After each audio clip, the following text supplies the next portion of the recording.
Well, this what you're joining, and I told you a little bit about this, but you're joining a live training for this coaches training program that I created. I've been wanting to do this for a long time, and so I just and actually Hunts and I were going to do it. So Dave Huntley, and I told him what my plans are. He's like, "Hey man, I really like to get involved with that." And what would be better than to be able to listen to Hunts, tell some of his stories and drop his knowledge. I mean, he's the best, one of the best guys ever, and one of the smartest guys ever. Yes. So it's a great combination of stuff. So, but in any case, we launched this thing back in in February, and I banged out a lot of webinars, and I'm going to share with you guys real quick here. If I can find there it is.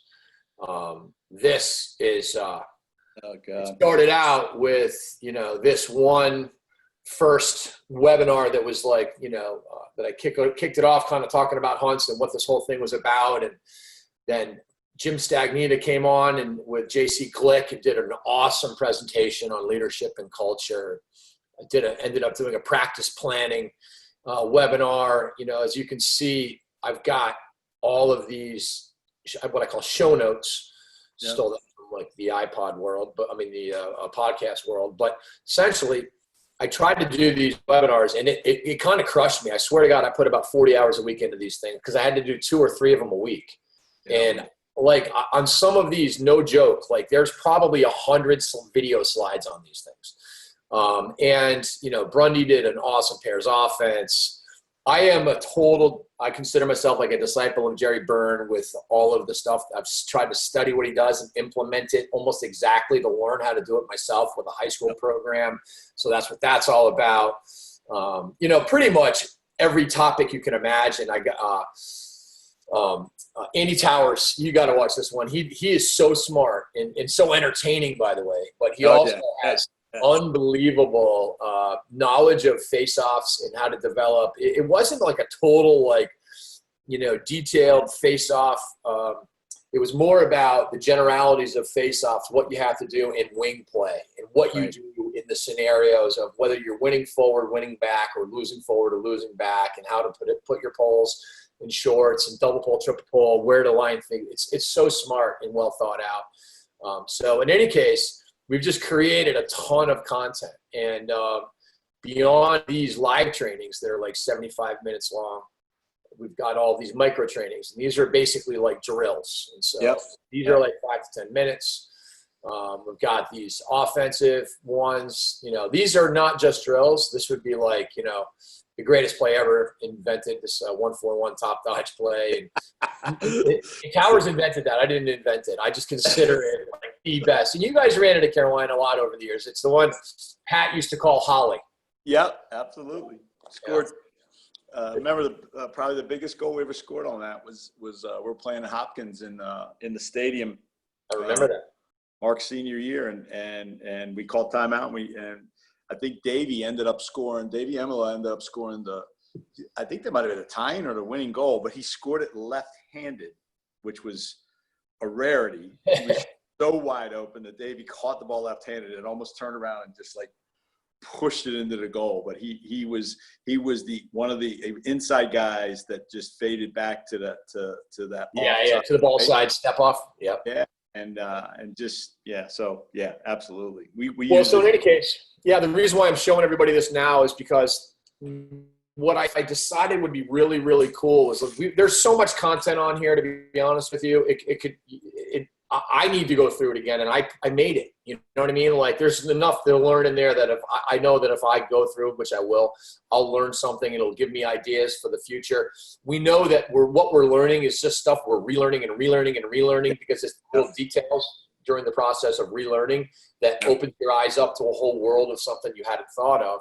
But what I really wanted to do also was to figure out another way to teach. And so that is where this little process that we're going through now comes into play. And that is, okay, what if we just watch games and talk about everything that's going on? Yeah. And from there, we can relate it back to our training because, watching it's, watching webinars is great, but watching games and understanding how it flows and opening your eyes up to some details from an entertainment value and an educational perspective, that's kind of why we're doing what we're doing. So let's kick this off. And I basically had some editors edit this thing down. It's mostly just possessions. It's in chronological order. And here we are with Albany on the first possession of the game. And, they kind of, unfortunately, set the tone for themselves. Yeah. On the very right here. I mean, they throw it right over the guy's head, and it's like, this could get ugly fast. So, yeah. Watching that clip, I was watching it last night, and you hit the nail on the head. That's exactly. I took a note, and I just said they just sort of set the tone, and they set the tone by their walk onto the field. And then I think you go down the other end, and then you watch Yale execute their offense almost to perfection. Yeah. And with their spacing, looking where their slides are coming from. And one thing I always notice about Yale, they do a great job of is their ex-attackman on their transfers. The Morrow kid does a wonderful job of being deep enough and always square. If they, young guy or young coach watching their ex guy, he's always square to the ball, and he's always moving with the ball carrier. So he's never really just stationary. So they do a good job there, swinging the ball out top. I think this is a fantastic dodge, again, for younger guys. We're always talking about our middies getting to the middle of the field, and they do a really good job here, pressing the pipe, throwing through X. All right, and identifying who's got the pole. Pole drifts. Now this guy's job is all right, we throw, we press again, and now they get the ball really to a good spot eventually. So, and not taking bad shots. We always talk about, not taking the first shot, but the best shot. And I just think this is a phenomenal dodge by this kid. He's checking the slides out the whole time and just finally steps back from about 12 and lets one rip. So, to build on some of what you're saying, what I think is real, let's back this thing up. They're probing at first, Yep. You're saying they're looking at slides. They mirror with 44. They're Canadian every time, and people really don't want to slide off that kid. Right off of that kid, yeah. And gives more spots. space. Yep. I'm sorry, Jamie. Yeah, go ahead. No, they put him in spots with the mirror. So now all that guy can do technically is hedge, and and if he goes, yep. This is like, they pretty much like run this. It's mostly like a 1-4. They end up with two guys inside all the time, and then they mirror with 44. And then as soon as he's done with that, he'll go back inside. The shorty gets back out onto the perimeter, and then they start playing. So it's really, they just, like you said, they ran their offense to perfection with spacing. I love this play right here, the way, Denver's really great at this also, but the way that their ex guy is backing off, fading back, catching it on the run, which allows him to get a step if he wants. He could have slammed his guy there if he had wanted to, and probably had a good opportunity. And Jamie, you're going to see later, okay, if you go back to that, you're going to see later. So they stop it right there if you could. So they identify this coma slide here with 37, who's guarding that ex-attackman. And you're going to see later where Morrow sets this up perfectly, where he jab steps left. Ball side, yeah. Exactly. And then he front swings and he gets a goal. I think this might be the second goal of the game. But they recognize that off of that initial dodge right there, knowing where that coma slide was coming from. And I'm sure they saw it in film all week. So yeah. I love this too. For all the coaches out there, there's a couple terminologies that I use with offense a lot. And so, they dodge down, they fade back. Morrow could have probably gone to the rack, but he doesn't. He kicks it up. And it's like an automatic up and over, right? Because that's how you want to play lacrosse. But the matchup is back here. And so for coaches, up and over is a really critical terminology. up and over needs to be something that you're saying to your players, that they're saying to each other, that they understand. And then reverse it simply means when you get it, throw it right back. And so I use that terminology. And if you watch some of the drills that I'll have in this coach's training program, you'll see how I initiate a lot of our offense with either an up and over or a reversal or both, because it's so critical. And if you watch the best teams that are great at it, these guys are not thinking twice about the way they're moving the ball. And they know we're getting it up and over automatically, and we're going to reverse it if we want a better matchup there. And again, a simple thing like that, all right, and all that does is transfer the defense from the ball side.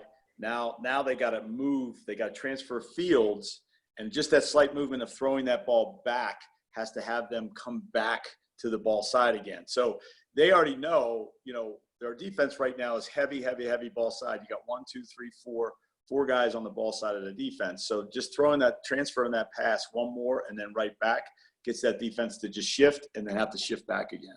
And it's simple, but it works. And the last thing before we move on from this clip is that I think is really cool is this little motion, okay? With basically it's sort of a 1-3-2 kind of base setup that's going to flow into a 1-4-1. 2 attackmen are going to slide, or midi and attackmen are going to slide in. But this guy fading back, puts group pressure on this adjacent player. If they show off of it, it's a free shot. And against Duke, they scored a few of those. And then 44 puts great pressure on you because you don't want to show off him. And then all of a sudden you've got a matchup dodging into the middle of the field where when he comes back the other way, it's so hard to slide to it because, again, who are you going to go off of? This is a lot like Holly, honestly, because you've got the 2 low guys that you're afraid to go off of because they're far away. You can't really go off the wings easily, especially unless you're, sliding adjacent, but still tough because he's rolling back on slides. And then the way he shoots this thing, getting his chest up, you see how his chest is up in the air? It holds that goalie's stick up.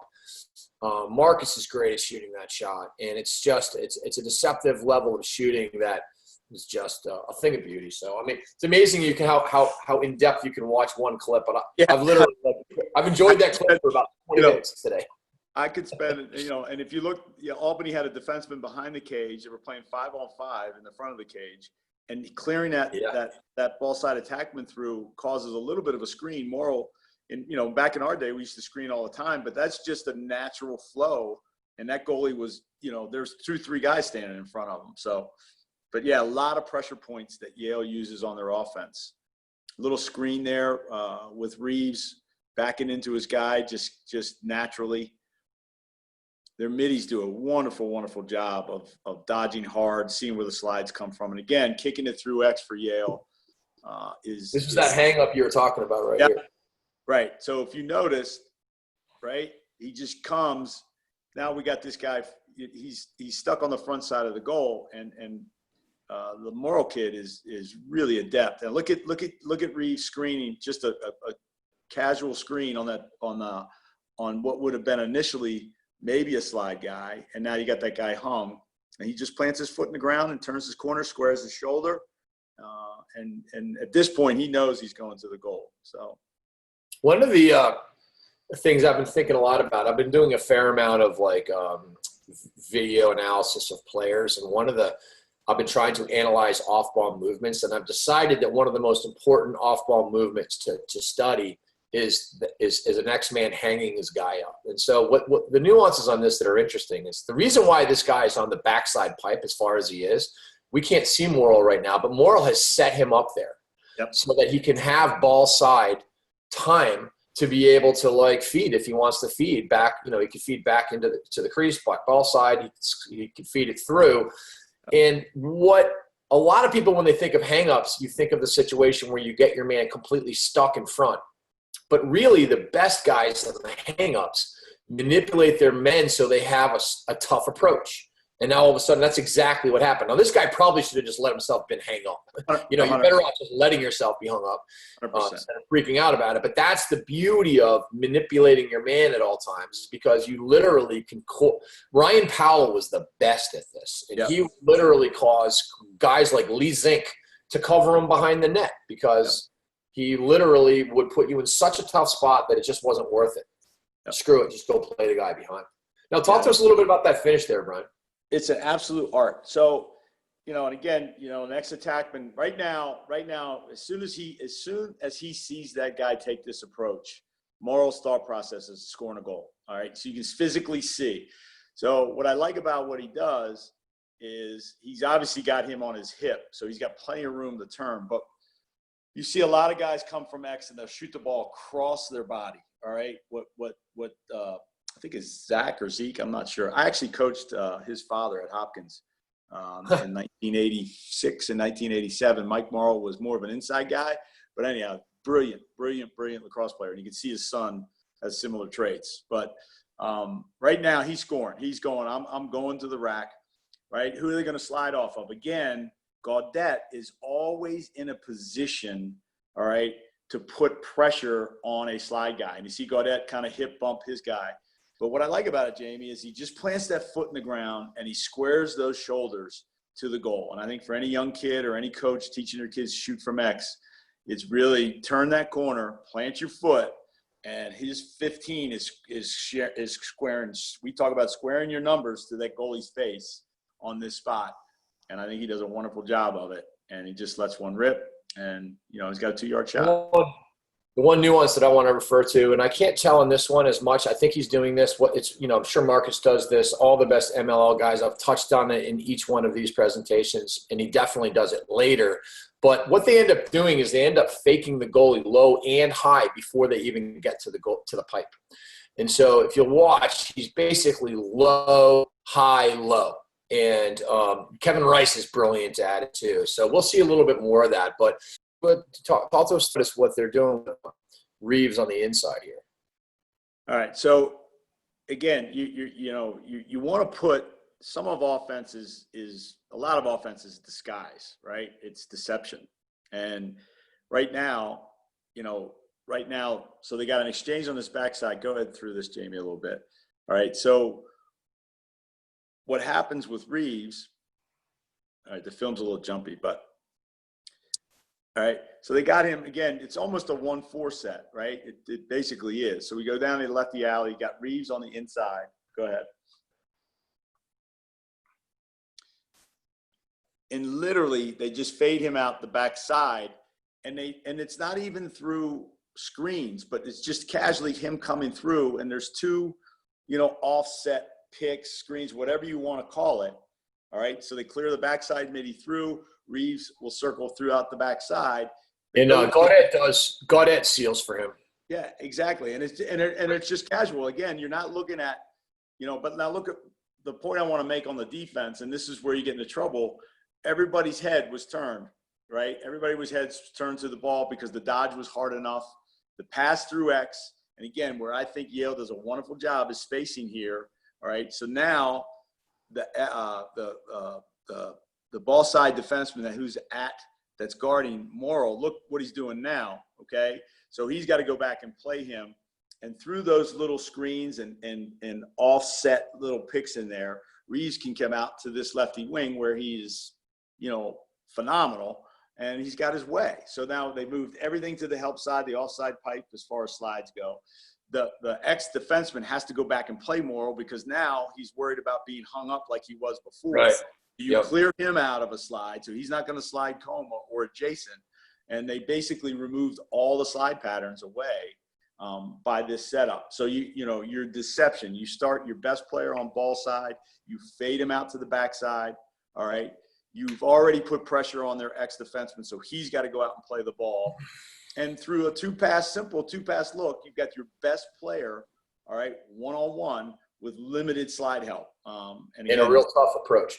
So just to build on what Brian's saying, for everybody, we put together some of this in our program. But, anytime there's a couple of rules that they're utilizing here to their advantage. One rule is that generally people play is if you're hot, your responsibility remains until that dodge is over or until somebody replaces you. So they put Reeves in a position where his man has to know, like, I might have to go here. Yeah. And then another principle is when you cut with a backside player, you generally have to follow that cut. And so what they did was they took advantage of those two things and then took advantage of Gaudette's little seal on the inside.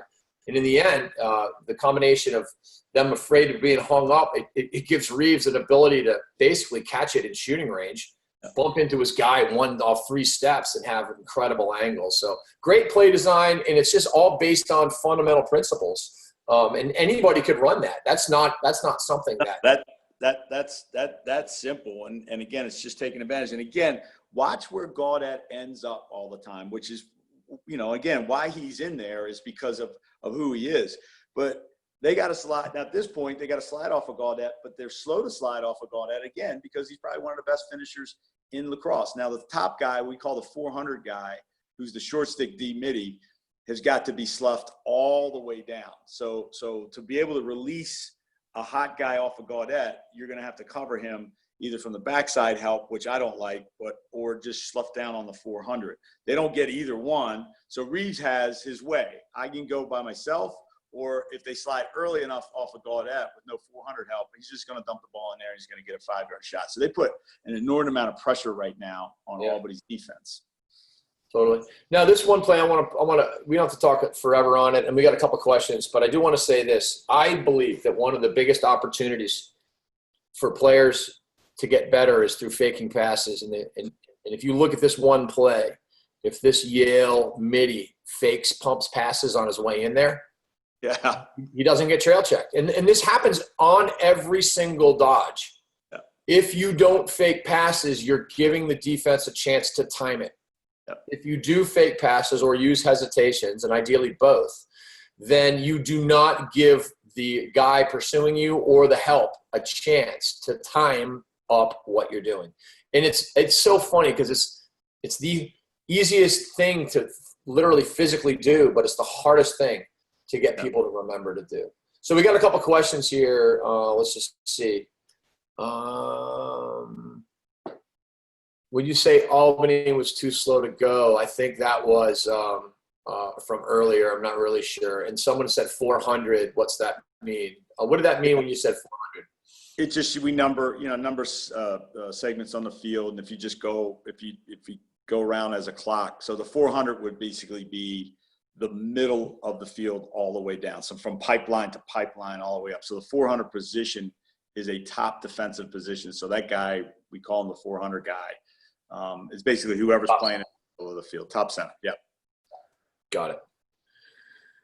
So this play continues after the check and missed shot. Reeves comes up with a ground ball, and then look at this Canadian kid on this finish and see twisters it around his guy. I mean, for all the high school coaches out here, finishing with your stick coming across on this twister motion is an absolute fundamental that must be in place if you're going to be a finisher, because it opens up angle for you.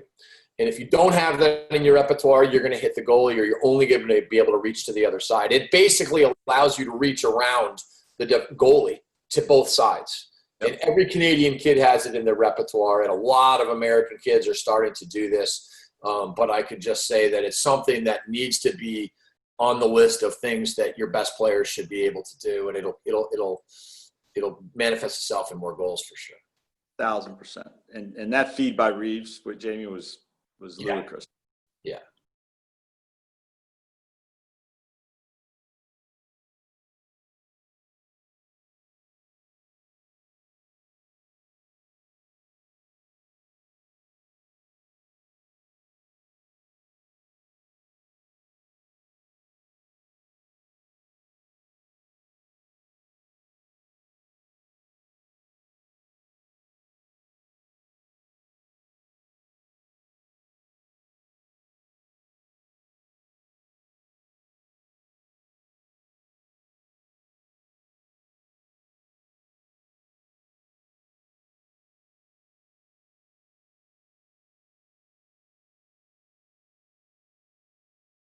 Unbelievable. Yeah. Finally, we get down to some Albany-o. Yeah. I mean, go ahead. Jay. I was going to comment right off the bat on basically, it's interesting that, a couple things. One is Yale like wasn't switching these little clear throughs, and it was short on short. I found that interesting, number one. Number two, I found it interesting that Tahoga sits there and lets his man help in. If he would have faded back, probably could have given his guy the same alley that Yale was getting on their fade. And then the third thing is, though, by letting your man help in, it naturally gives an actual difficult approach. And so I've thought about this, and I've noticed Denver does this at times, where they hold a guy out and they dodge in, draw the man in, and it's just an interesting idea because you think about this. In fact, coach, the Georgetown assistant coach was talking about, hey, the things you need to do when someone's dodging at you, and one of them is not stay out there and give your guy a free double, and that's standard operating procedure. However, it is interesting that you can set up this look where – he actually had, made it tough on these guys to guard this for a second. So I just wanted to bring up those thoughts and kick it off with that. Yeah, I agree. I'm not a huge fan. I think if you have a Tahoka or someone like that, but again, I think he's just put everybody in a difficult position. We talk about drifting or fading or setting a pick or clearing through. Somebody's dodging at you. Eventually, they get really what they would have had in the first place with I think McClancy or whatever his name is, drifting. If Tahoka drifts here a little bit, but they get what they want anyhow because they get the help side defense sloughing almost all the way in the pipeline or ball side. But Tahoka has a phenomenal look. I mean, a phenomenal look. They talk about Connor Kelly's ability to skip and know where his guys are. I don't think people realize how difficult this look is, and knowing where his teammate is across the field. So, he cleared through here. Tahoka, is obviously going to go to score. We clear through again, a little back cut there behind the player's head. And then you got, I don't know what this kid's name is, 40 drifting down the backside. And I think that's a great look. Pass was a little bit better. I think, obviously we got a tough approach again on number 11. He could have probably got him top side, but the pass was a little bit to his backside shoulder. I think that made it difficult for 40 to break number 11 down top side. So one last go ahead. Thought on two thoughts. Think about this fact that Tahoka isn't clearing through. There's no arguing the fact that he didn't give space for the Dodger here. Okay. Yeah. The way that I'm thinking about this, though, and the way I've seen Denver do this before, it's more about setting up Tahoga for a dodge than it is about that guy being set up for a dodge. Correct. Yes. And that's the one thing that I want to talk about, because you can set up a dodge like this, and all of a sudden, 17 really does have a tough approach. And if you watch this little slip through, all of a sudden, like, they're open. And so in any case, that's the one interesting thing. Now, the other point I want to make is watch the way Tahoka fakes more than anybody, and I think it's what makes him great. And watch the subtleties of his fakes, little pop away, his look. Watch this backhand pump right there, and he just sucks people. He buys himself a little bit of time with that, and he's able to manipulate the defense. So it's pretty amazing. The way that guy has a presence of mind of using fakes is off the charts. And Jamie, to boot on this, so if you go back to that initial dodge, and again, they were setting it up this way because what they were hoping for was a switch, because they had a short stick on the guy that Tahoka wasn't clearing through for, right? So you got shorty on shorty over here. Tahoka stays. What they're hoping for right now is a switch, right? That's right. And it's just another version of a two-man game, really, right? Exactly. And again, you got a Tahoka out there, you want to run that, all right? With, probably most of us don't run that because we don't have a Tahoka out there that can do what he just did. But Yale did a good job all game long of physically working through all those two-man games and picks and really pushing guys out over the top and maintaining their matchups. Yeah, they really did. I think we got another question here. Hold on. So, scary thing is Tahoka has been doing this since he was 12, from Adam Gardner. Yeah. So actually, how about this? I watched Six Nations play at St. Catharines last night and absolutely get shit kicked too. 12-3, I think, was the final score. Tahoka did not play. Austin Stats did, and he got kicked out of the game with about 10 minutes left. It was funny because I was right next to I was in the corner standing there. Was Colin playing? No, he wasn't. He's out in Coquitlam. I'm just here. My daughter is. I'm living in Oh, Niagara yeah. Lake, Ontario for the summer. So. Yeah. So why do you think Yale was not switching anything on their 2-minute games? I'm not sure. I mean, I'm not sure. It's just typical rule of thumb. I just think they want to set a tone, Jamie. I mean, honestly, knowing and God love Andy Shea, man.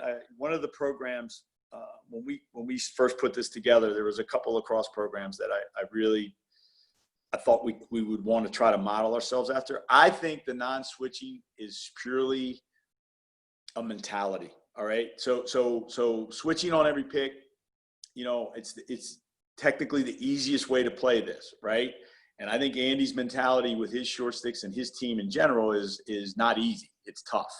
And I think when you have to work through picks or work over top of them, you're sending a message to your players that we're not going to acquiesce here at all.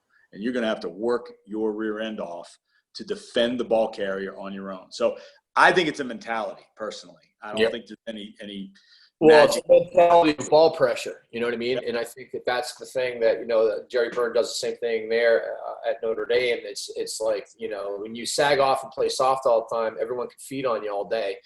When you start pressuring, I mean, listen, at the end of the day, there's no, you can skin the cat a lot of different ways, but ball pressure is a fundamental. Yeah. And again, that's a mentality. It's a mentality of Utah lacrosse. And we're going to play good, hard, tough on-ball pressure defense. And I'd rather not switch. All right. And make sure we got a slide ready. And I'd rather our guys stay over top and really put pressure on the guy that's dodging. And again, I think Yale has a similar, obviously their mentality is like that. Yeah. So, no doubt. Yeah. Now this dodge is interesting too. I love this Patterson kid. I think he's really a special player.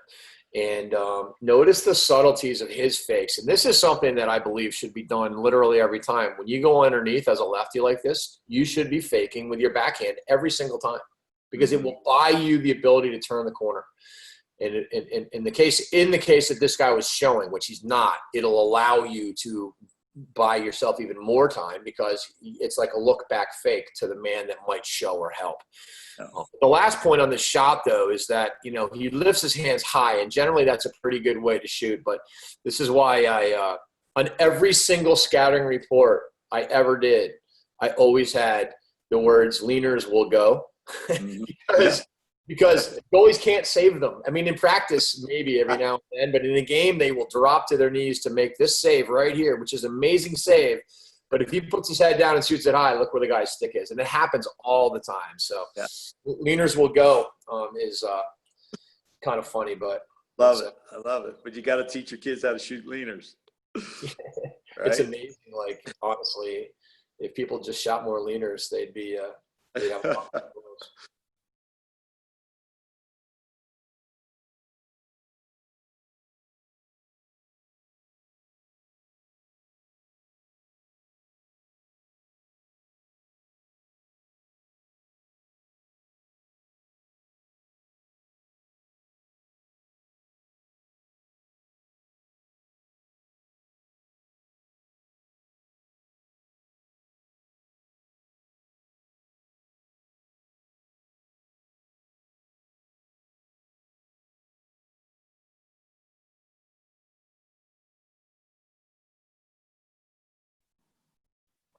Now, what do you think about playing their invert defense the way they do, where they're going coma on this, and they're not going behind with the picker. They're going to slide, they're going to turn it into a single invert with a guy behind, and they'll recover back or they'll rotate down. How do you like playing it that way, Brian? Again, it's who you're playing against, right? So you're going to have we have 3 to 4 packages on an invert, a single invert, a big little situation. I don't mind it, because these guys are so slick. I just like keeping that extra guy in front of the goal, right? They got 2 guys behind the goal. We got 1. What I found interesting, Jamie, and I'd never noticed this before, was how Yale's defenders, or besides the crease guy, are situated on this. So we call this our iron set, where we'll have a designated hot guy, which we have here on the crease. Inside guy is typically a short stick, taking anybody that's coming into the crease. But typically teams don't face almost to the ball. Like, look at this, would be our 400 guy. Very rarely do you see teams, all angled. Now, this guy's really well positioned. This guy isn't so great positioned in a sense, but they're looking towards the ball. And I just found that interesting. And that was their set design. You mean as far as the three top guys? Yeah. The wing guys are sideways, so they're in position. Yeah, this guy with his back, this guy facing the ball entirely is different, isn't that? Yeah, I've never seen it. And this is the way they've played this. And it wasn't an accident because I watched through, they ran single inverts before. So I'm not sure whether this guy's telling this guy what's cutting or is he directing maybe, the inside. I don't know. I found it just something that I found really strange. And again, well, I think if you think about it, it makes sense that it's like, okay, A, he can call out a cutter most likely, and B, he's going to watch the skip and get a beat on it better if his back was turned because he's not picking up the cutter there anyway. So it makes sense that he would basically want to be in the in a position where he's going to be able to make the quickest, recovery to a skip pass, which is essentially his responsibility is skip pass and over the top, everything over the top. But have you ever seen it like that? Have you ever seen it? No, but I mean that's classic Andy Shea to just be like, well, why are we turning this way? Why don't we? Because these guys in the wings are perfect; they're sideways. This guy is perfect because he's picking up the ball side cutter, whoever cuts in there. Yeah, his responsibility is anything that flows into the crease. But I found this guy, and then later on too, you'll see both of these guys almost square. Now that was just being out of position at a time, but I just made a note of that, and it's something we're going to look at in our iron. Is that top guy got the guy facing the ball, which was interesting. So going back to your original point, I like this. I like this style because this is what it gives you. Is instant pressure, and the more guys I have into the front side of the goal, the better off we are in that situation. So. Yeah, Carolina forever had played a lot of a ton of Coma. Bresh always seemed to go Coma. I never felt comfortable about that as a coach. I don't know why, but I really do. Last summer, actually, coaching Gitz was the first time I was like, you know what, we should really play our big littles. If we're not playing it, if we can't slide out of the crease and cover it correctly, let's, if we're going against a Jordan Wolf or something that's that good, it's like, you know what, screw it. Let them, we're just going to make sure that we help on him and recover to everybody else. Yeah. And again, it's personnel driven, right? You got somebody like that, then screw it. Then, it's just a lot easier and it takes a lot of indecision out of the equation, which is always good on defense. Yeah. A quick question here is Tehoka a lefty was the question. No, the answer is definitely a righty.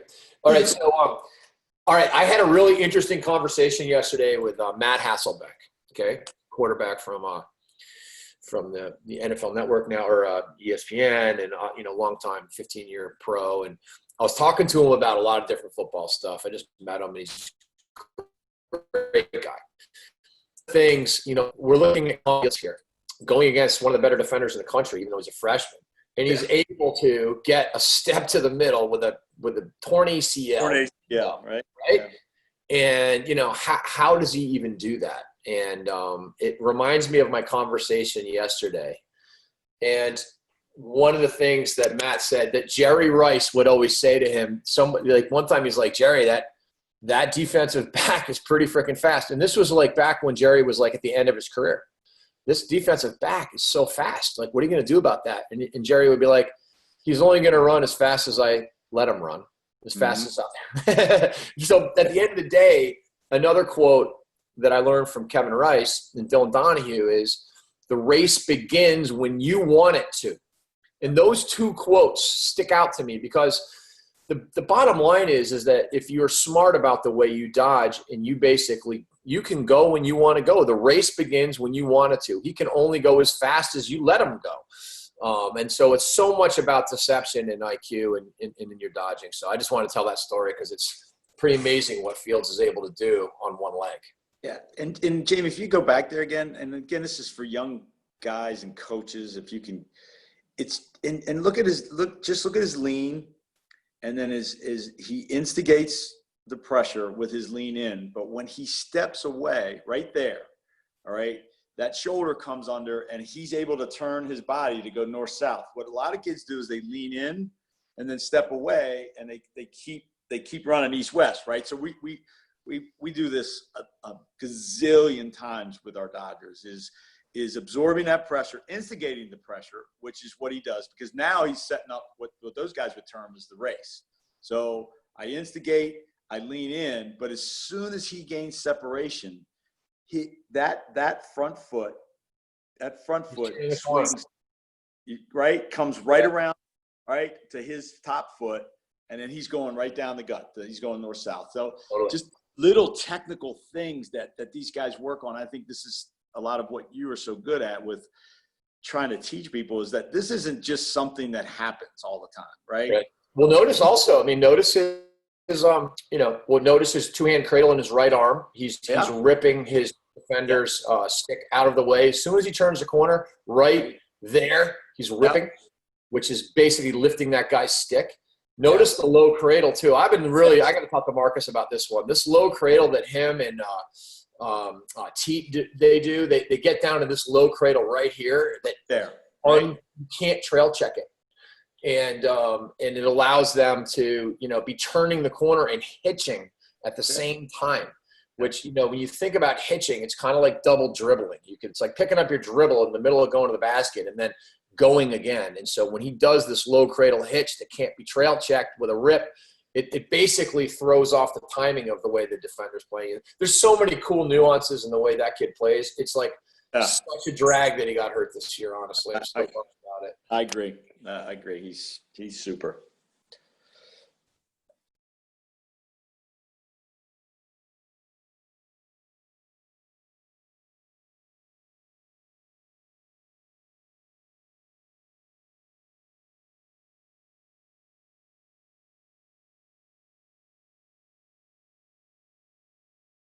So what do we got here?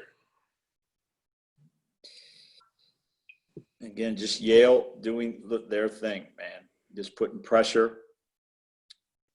A lot of 1-4-1, right? Yep. This is kind of cool too. I mean, I think, you think about the two-man games that we were referring to when Tahoka didn't clear through and how you can sort of do it in that sort of unconventional manner. Here, all of a sudden, they're just going to say, hey, we're going to either throw down and pick for Morrill, or you know what, we're just going to shallow cut right through and throw back and just put a little pressure on right away.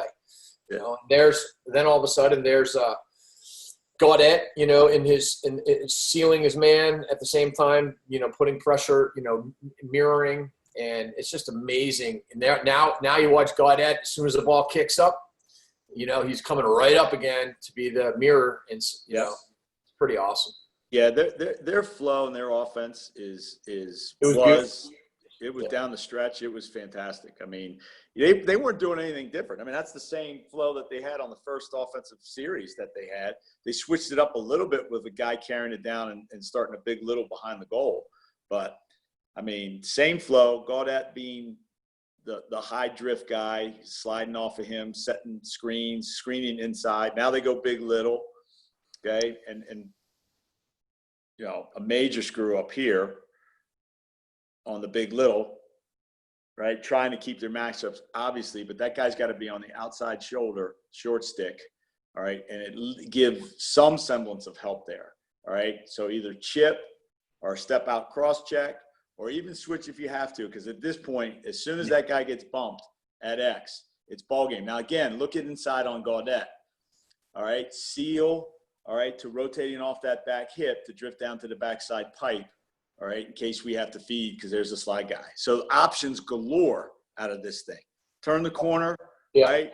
Gaudet's got the seal on the inside, the slide guy. They're not hedging down. We, hopefully defensively, you would like to have we call it a hammer hedge, is that ball side wing guy just hammering down a little bit. But Gaudet, this guy, you mean, being able to give him or down here hedge down? Yeah, that guy, and then this guy. So this guy needs to chip a little bit, right? Right. What we got to do is we talk about just playing on that outside shoulder, right? Yeah. So now if he slips it, it's still a really, really, really tough pass. If Morrill gets and three slips, all right, to near side pipe, even if you're on that outside shoulder, on the slip, we're taught to stick our stick out to match sticks. So we would teach our guy to be at this point, he's good here. I don't know why he's going. The reason why is because of the rollback. You know, he is outside shoulder right now. He's perfect, but you know what a swing pick with a rollback will do to you is put you in a position where you're hedging, you're showing on the wrong side. Your outside shoulder becomes the wrong side as soon as he rolls back, and he needed to recognize that and probably just go to it. This is almost like where, you know, it turns into like why you would play a coma type of slide package anyways.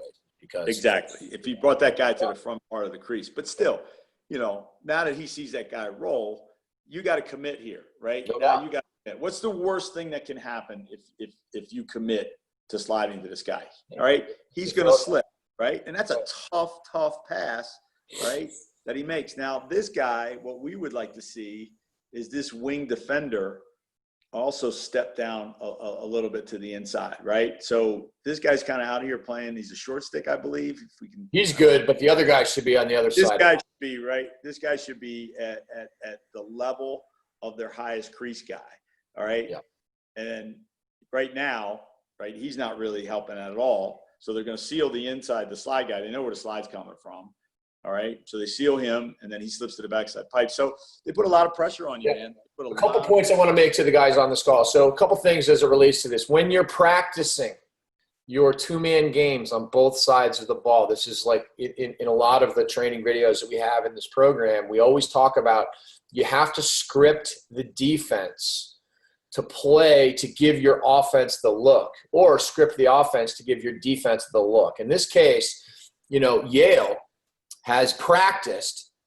We know how to go against a defense that's going to go under picks. And in this case, they knew that they're going to try to fight through a pick. So he takes him a little bit past the pick, and the guy's not going under. He gets chipped just enough. You almost don't want him to be totally picked off either, because if he were totally picked off, they probably would have made a switch. When they're trying to get through, you're better off chipping, and then all of a sudden it's a real tough decision on this switch, 43, who makes the wrong decision. And then the final play is, this is what I call the Stanwyck low high low finish. It's a low high windup. And remember, the Stanwyck brothers were incredible at this. But what he's doing is what I referenced before, is he's showing low, and then he lifts high and then shoots low. And the low high motion of his, essentially, it's like a on the run windup, but he goes low high and he's lifting right there. It holds the goalie up, and it makes it really tough.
All right, we got a bunch of questions here, so hold on a second. Let me see if I can get to these. Why was Yale so successful against Albany compared to Denver? Is the question. Denver had better matchups athletically, set up. Did they also do a better job of creating space? So what are your thoughts on that? It's kind of off topic. I mean, it's going to be a hard one to do a long answer on, but what's the 30-second on why, or the 20-second on why Yale had more success against Albany than Denver did? Well, I'm not. Well, two things. Look, Yale had the ball. I mean, basically the whole first quarter. So I don't. I think that's a big part of it. I'm not sure they had as much success. How many goals did Denver rack up on Albany in that game? A lot. 20. Yeah. So I think offensively, I think Denver did a nice job in that game. They did a good job. Yeah. So I think it was more of the defensive side of things than anything. I think the game was 15-13. Yeah.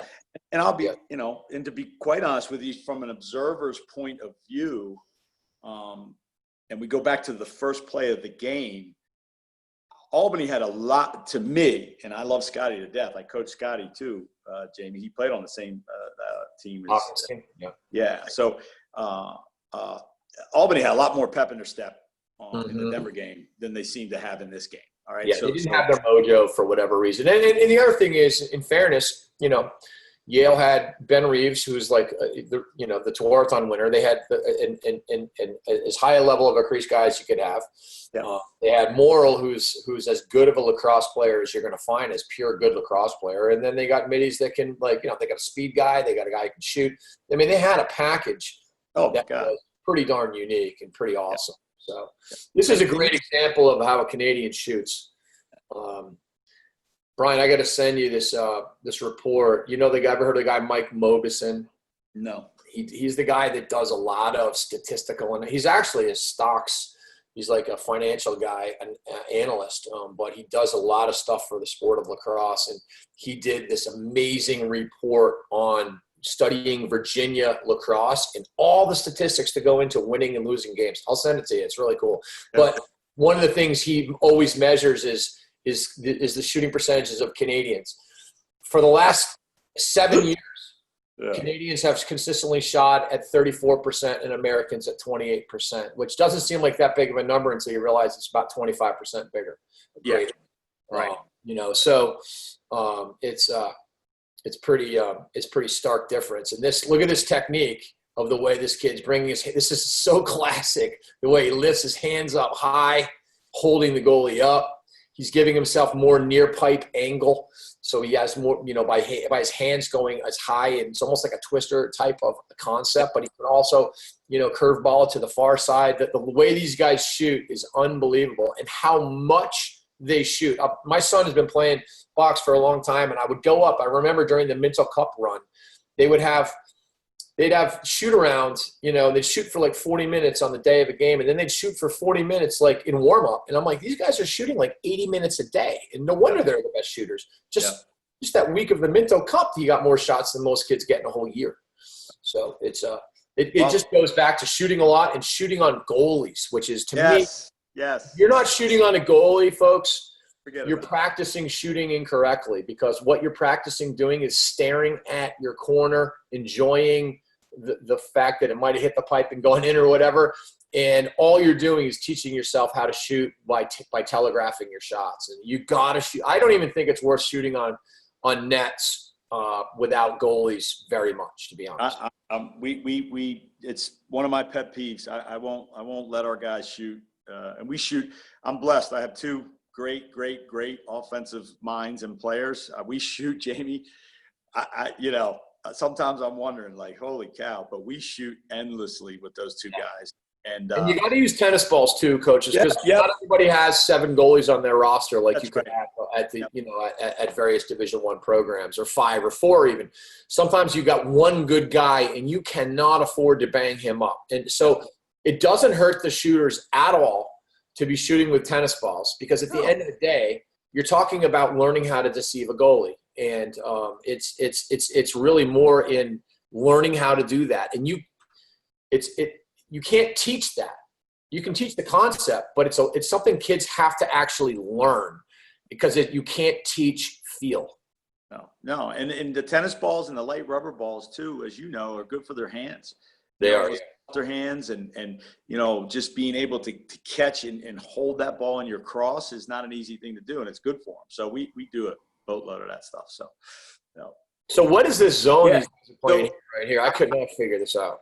Jamie, I watched this last night. It's probably one of the things I got stuck on the most because I remember watching it during the game, and I was wondering what are they doing? And I just think they're confused.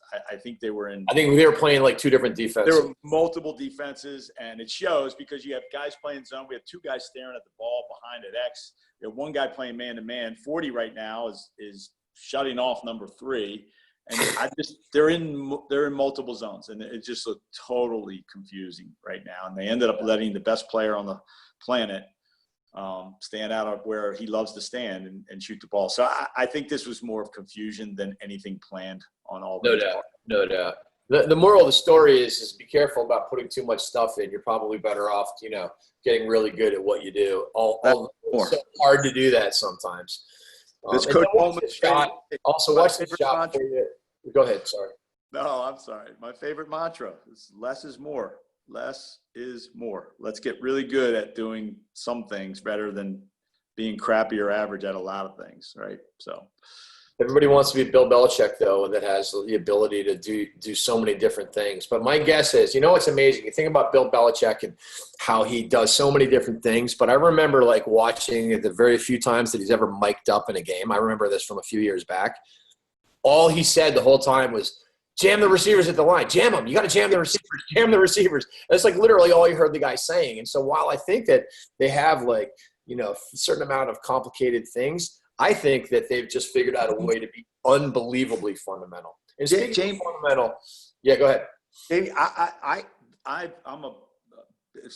know Petro and Belichick have their own relationship, but I'm a big student and fan, and we've had conversations. And one thing that I learned from Metzi, I learned a lot from Metzi, but the one thing that stuck out the most in my mind is you can have and I've related this to Mark and Will, and they've been on the phone with Metzi a ton, but he had the great ability, and I relate this to Belichick, of staying within your concepts, but just picking one or two things that you can tweak based on what you see. But so what's happening is you're not going out on Monday saying, all right, we're running a new defense. And all your guys are like, well, shit, I've never done this before, right? All right.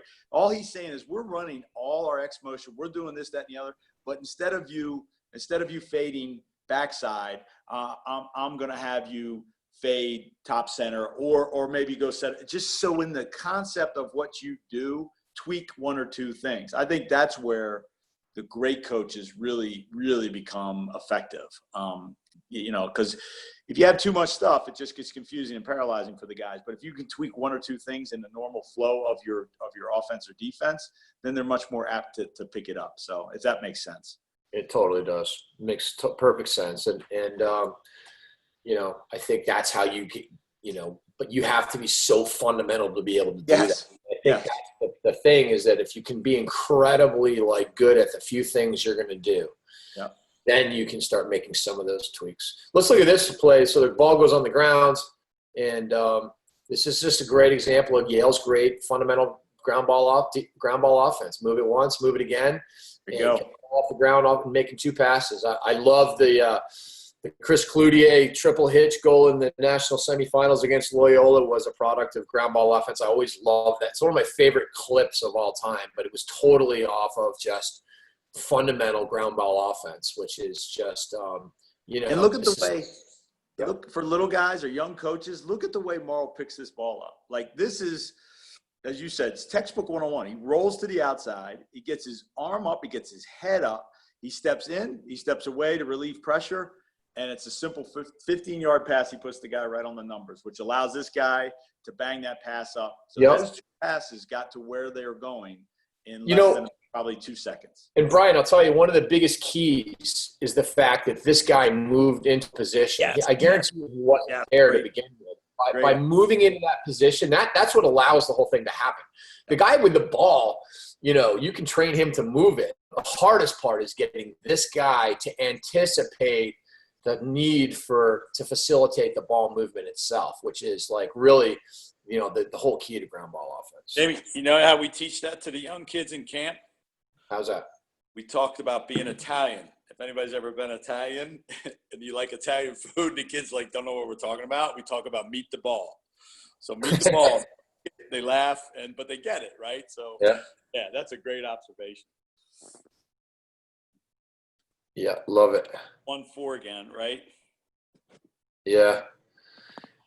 It's funny. I did this 1-4-1 presentation in this coach's training program, and in sort of studying all that, it's amazing actually that I think almost offense kind of becomes a 1-4-1, kind of becomes a 3-3, and that gives you your best possible spacing. And so I don't know if you've ever sort of thought about that, but, you think about Duke's offense, look at Yale's offense, Denver's offense, the Syracuse motion offense. They all basically morph into a 1-4-1 with a dodge, a follow, a float, a ball side high guy, a backside low guy, and an X guy that will sneak when he's backside. And it's really, really interesting that they all kind of look like that. The best guys are able to move it around and create motions out of it, but the spacing in the end ends up very similar. Yep. And to you, and as you know, I mean, the spacing is the key, right? I mean, it's everything, and it's so much work goes into that flow and getting those guys to just work off of each other, because you can't script that.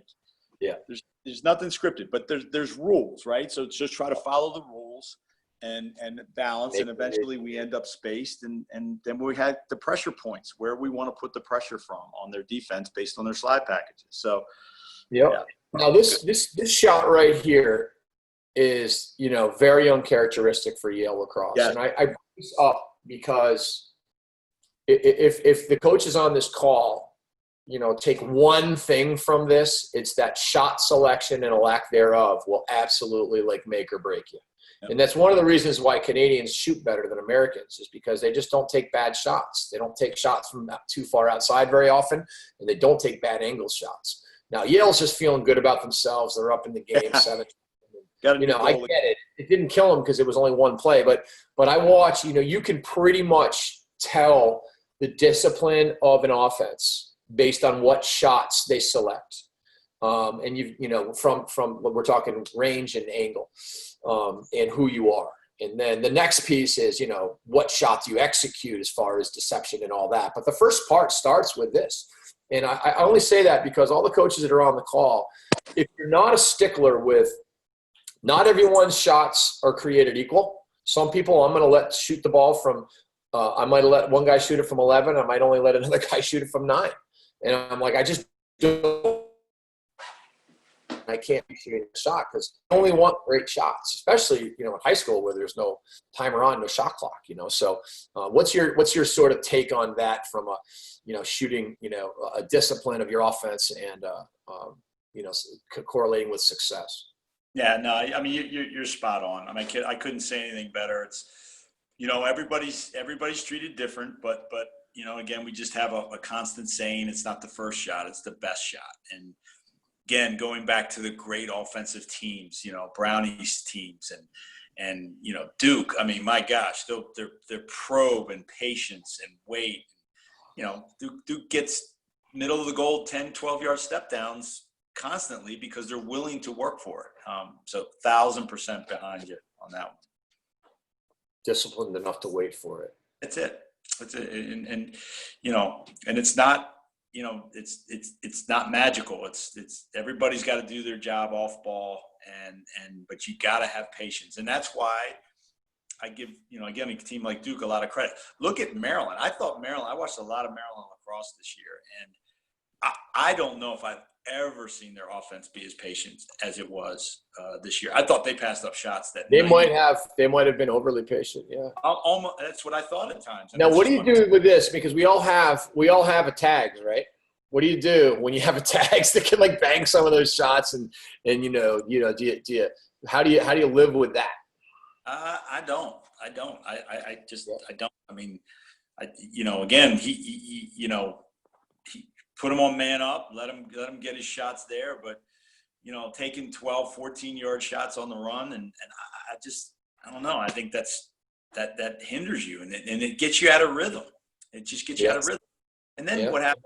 Some of those bad shots end up being bad plays because the goalie has a better opportunity to save it. And, I don't. I won't. I agree with you. I don't either. I mean, I think at the end of the day, I said if there's one thing everybody takes from this is that if you actually come up with like parameters for your shot selection, you're guaranteed. If you didn't already have that, you're guaranteed to have a more successful program. Hey, let's look at this shot right here. Here's an example of, Morrill comes around and he like fakes low and high before he releases the ball. Here, you're going to notice that he just kind of turns and shoots it. And the goalies, they get a beat on it. And goalies will get a beat on that. They can also get a beat on one fake. Where goalies get really destroyed is when you make them respond to a second fake, because then they kind of have to sell out for it. And so that's why these little low-high lifts, the low shows low, and then when you lift, they're coming right up because they're expecting the shot after the first fake.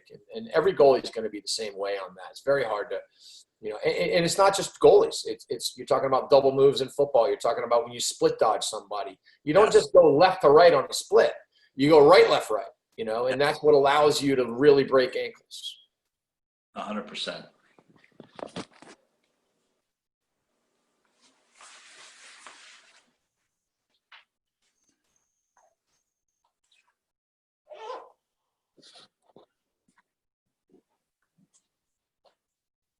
It is kind of like Groundhog Day watching these guys. I mean, they're just doing the same thing over and over again. Well, it's not in a bad way. It's good. Yeah, exactly. If it's working, it works. Like so from a coaching perspective, I'll give you the flip side of this right now. So I've got to defensively figure out a way not to let them have what they want. So whether that's switching up our slide packages, if we have to go into a zone, I'm not a huge zone guy. Anything right now, I've got to throw a wrench and a chink in their armor. So I'm not sure. I think Yale tried. I mean, Albany tried that earlier with some of the mock zone, but that didn't seem to work. Obviously, they switched their goalie. That hoping for a momentum change there, but I don't think they had an answer. Obviously, they didn't for what Yale was doing. And so, by the way, Duke's answer was let's crank up the pressure, and it actually changed the complexion of the game a little bit. I'm with you, right? So that and an awesome point. So now I've got to stretch their dodging. I've got to make their dodges longer. But I'm not sure Albany is as athletic as Duke. Yeah. And so therefore that's probably maybe the reason Scotty was holding back on that, saying, man, I don't think I can chase those guys out to the restraining box and to the end line. So, but you got to find a way to counter at this point what they're doing. Yeah. But I love how Yale's putting, Yale goes with Reeves on the inside here, and it's just, most people don't put their best Toraton guy on the crease, and you put him in there with Gaudette, and all of a sudden people are slow to go. And look how tightly they're being covered back there. I mean, look at the space. It's just it's really impressive. And Jamie, you made a point here earlier, and I know this is going to sound trite, but as a coach, this is important. So you're up 7-1 in a national semifinal game, and the discipline, besides that one shot, all right, the discipline that Yale showed, having this type of lead, was to me like one of the most impressive parts of the whole game. I mean, the timer's on right now. It's the end of the quarter. They're doing exactly what you're supposed to be doing and killing the clock as far down as you possibly can. Now, hey, let's look at this little play here. It's kind of interesting because they know that Albany's, they've already scored a goal on Albany when they tried to fight through the pick. This time, they slip it and throw back and give that guy a nice little step. And look how they're curling Reeves right in front of the play. Yeah. And it actually kind of overloads things. Now, this guy, in my opinion, really could have probably sat there and helped. But Reeves is sneaking around so fast. This is a very interesting way of occupying people with this hard curl around the crease type of cut. I think who's calling it a California cut? I think there's people that have that. I don't know where that came out of terminology, but in any case, pretty interesting because all of a sudden, if you look at it, like there's a lot of space and there's some isolated guys here. So. No, it's fantastic. And again, they walk Godet down behind them. So they start with Reeves on the crease, all right? And Godet's playing a high crease. So then 25, the defenseman does a bad job. I mean, he's basically got to turn and be topside there. But they walk Godet right behind him, and look who slides. Right? They have multiple guys slide, but they slide. They have to slide. Unless they're just going to slide adjacent, which they hammered heads adjacent, which the crease guy shouldn't have slid because they were fine there. But that's pressure, right? It's just pressure, and guys are panicking. It's short time. They slide off the best finisher and one of the best finishers in lacrosse. It's awesome. I mean, and Yale just did some really stuff. Man down here, right? Rare mistake. Yes. Godet tries to twist his pass through the defense. But it didn't fool that guy. Yeah, I mean, Yale's man up was pretty nice. I was kind of psyched to watch this man up, and when they turned it over, I was on the replay even a little disappointed because I wanted to watch good man up. I like the look. Now here's their big little defense playing out of Coma again, where you've got the crease guy basically with his back to the play. The reason why he's really turning his head mostly is because the critical communication here is if he's going to be hot and he's going to pick up a cutter, the key is you have – and Albany gets burned on this later, but if the ball's on this side and there's a cutter to that side, it's the ball side cutter that this guy has to pick up, and that's why it's important he knows what side it's on.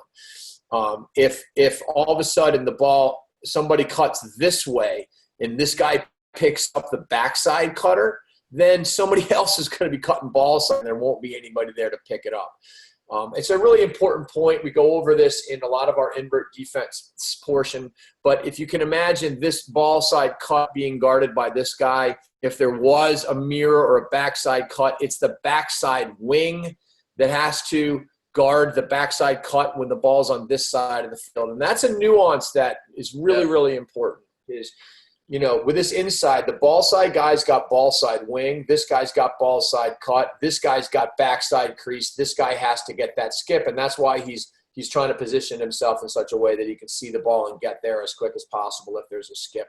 And figuring that out, that this is, so important. And as soon as you have your ball side guy pick up the wrong side of the crease, you've opened it yourself up, and it's rough. We ran this at Carolina and UVA, and we had to make some adjustments. And UVA used to flash those two cutters down, so they'd go heavy ball side, and you get a guy on the backside, and then drift that top guy up in a 1-4 over. And it's a bear to cover, man. There's a lot of moving parts to that. So, hey, listen, this is obviously like, classic. 1-3 that you don't really want to give up, and all of a sudden they're late to rotate over, and just look at the way this kid shoots it. How does he – well, it's hard to tell what he does, but he holds this goalie up. And that's the beauty of what Canadians learn how to do is they learn how to manipulate a goalie. Yep. And he holds him up in the air and then blasts that thing through his legs. Nobody loves 5-hole shots more than Canadians either. And, it's one of those things where the simplest way to teach this, though, for all the coaches out there, literally, it sounds so easy and almost stupid. But if you wind up and look at the guy in the eyes and throw it between his legs, he will not move. There's just no way. And that's basically like, a teaching point that if you want to teach deceptive shooting, you can start with that. Start with look at the guy in the eyes. You'll still see net. You can see net when you're looking at a guy in the eyes. Yep. And if you do that, you literally are not giving away where you're shooting, and you'll be amazed at how effective that can be. Hey, Jamie, can you go back there a second? Again, this may sound trivial. I'm a stickler for fundamentals. Look at the point. Look at more on the point. All right. So he starts out wide. This is a young person's constant. So what happens with a lot of young people is that point guy drifts down, right? Morrow, this is textbook. He starts out wide. He circles to the catch. But look at his form as he just makes a simple transfer pass down to the low pipe. It's perfect. It's perfect. His stick is by his ear. His left foot is stuck towards the target and throws the ball. Now, this sounds stupid, but at this point in the game, with these guys as good a lacrosse players as they are, I don't think every point guy in the country runs this the same way that 15. Yeah, I agree. Right?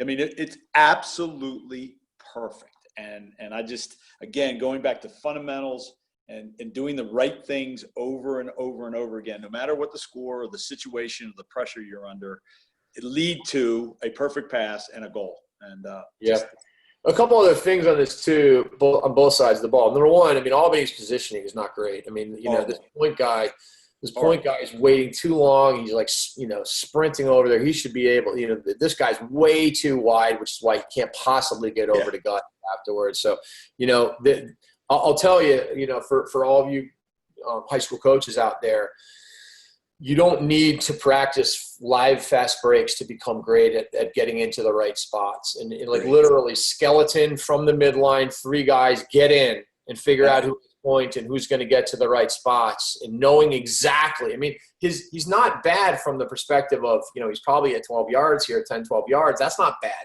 The bad part is that this guy isn't anywhere close to where he's way too far out. And this guy needs to have been, shuffling over under control, instead of committing to a full sprint so early. He speed plays the whole thing.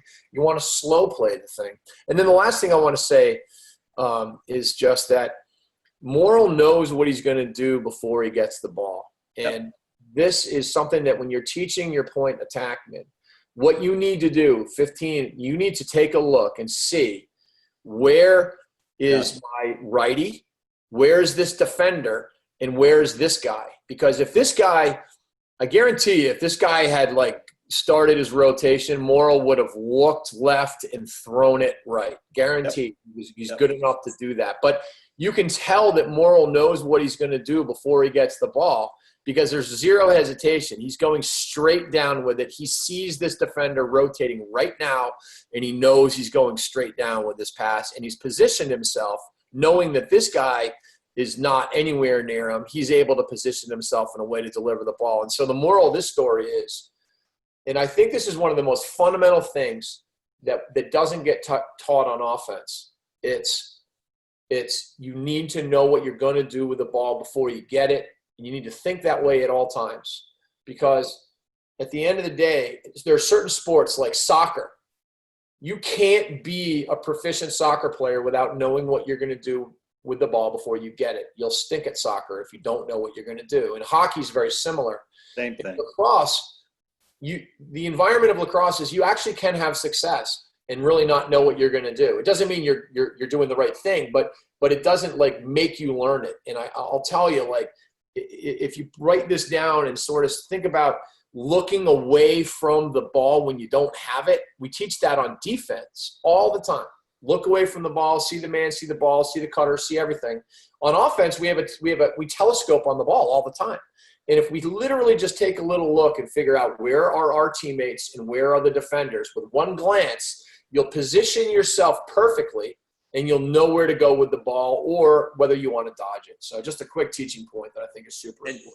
And Jamie, I think you're spot on with that. But the funny part about watching this whole setup is you have one team running what they're supposed to be doing to absolute perfection, right? Yeah. Both low guys are on the goal line extended, whether they're out or not doesn't matter, but they're on goal line extended. The defender carrying the ball down spread the field. So we teach our guys to carry to that side of the field, and if that guy doesn't slide, fine. Then you're gonna have an alley to come on. If he slides adjacent, you dump it. And the spacing on the 4 is perfect, and the spacing on the 3 and the slide rotation on the 3 is not perfect. And what happens? You end up getting an easy goal. So it's a really good look at what to do and what not to do. So and here's back-to-back 4-on-3s, and Yale's saying we would prefer to let their face-off guy shoot it, and they're willing to live and die by that. That's it, and that's something for coaches. Obviously, you guys know that game planning ahead of time if we do get in any of these situations, fast breaks off of face-offs or whatever, are we rotating? Are we going to reverse rotate? Who are we going to let shoot? Who are we not coming off of? And all that stuff is practiced in preparation for the game. So, Yale stuck true to what they probably went over and over. It's a goal, but so be it. If it happens 5 times, we'll probably end up making 3 saves. So one of the things I love about Connor Fields, and I sort of reference this a lot, is just the amount, how his IQ, the way he fakes passes, the way he leans his body in and sees the field while he's faking passes. I believe the difference between good and great is fakes and physical. And you just see it all day. But Yale is, right here, interestingly, as fundamentally sound as they are, and you see Notre Dame do this sometimes too. Look at how Yale will back check here and miss, but maintain position. Okay. I remember, what was the guy who plays for the Boston Cannons now? He was a Notre Dame defenseman, Landis. He would do this too. Yeah. He'd have you in a perfect hold. He's got great position. And sometimes he would just give you a whack back there. Now watch it again right here. He's in position, and or was that a trail or was that in front? I can't tell actually. I think he was ready to bring it over, and So it's just interesting. I mean, it's so counter to what you would think of as pure disciplined defense, especially with Notre Dame. But what are your thoughts on it? But too, Jamie, and again, we had an old coach, Fred Smith, probably one of the greatest defensive minds in the history of lacrosse, coached at Hopkins for 38 years, used to call it windshield wiping, right? So don't bring the windshield over. But technically, if you go back and look at that check, all right, and again, teaching kids that if we're going to do this, this is the way we want it done, all right? So he comes over, and then he goes right underneath that back armpit. So if you scroll back just a hair, right? So my guess is that the way these defenders are taught, if you're going to bring it over, all right, on the rollback, we're going to bring it over, but we're going to go right underneath the armpit on the back armpit. Knowing Jerry, that's probably the way he teaches it. Yeah. But there's got to be a fundamental piece to that you're going to try to execute. So is it risky? Yes. Is it risky, but you mitigate the risk some by going under the back pit? Mm-hmm. Not as risky, right? So he had great ball side, top side position. So yeah. I think once you've kind of established a certain level, I mean, really what it comes down to is there are some coaches that'll say, we don't want to use our sticks at all. We're just going to use our feet. And I get it. That makes sense. But the truth of the matter is that it's really hard to defend the best players in Division I lacrosse if you don't use your stick to create ball pressure. And so really, you look at Notre Dame, it's why they V-hold so much. Some people don't like a V-hold. That's fine. But you're not going to get the same kind of pressure with a cross-check, period. You're not. Yeah. So therefore, you got to decide whether you want ball pressure or pure strength. And so it's pretty interesting. Hey, Jamie, I have a meeting over at school at 10 o'clock. So all right. We'll wrap it up in a second here. Let's do it. But cool. What do you got here? I love this. You know what we're going to do is for a minute, if that's all right. We'll say goodbye after that. There's a lot of I think we had 68 or 70 something coaches on this thing at one point in time, high 60s anyways. And so it was really awesome to be able to get a bunch of people on here. If there's any questions, Coach Holman's got some places to go. I knew we'd only get through about a quarter, but that's just the beauty of breaking down film is that, you can literally spend all day talking about one clip. And I think that's how you really learn.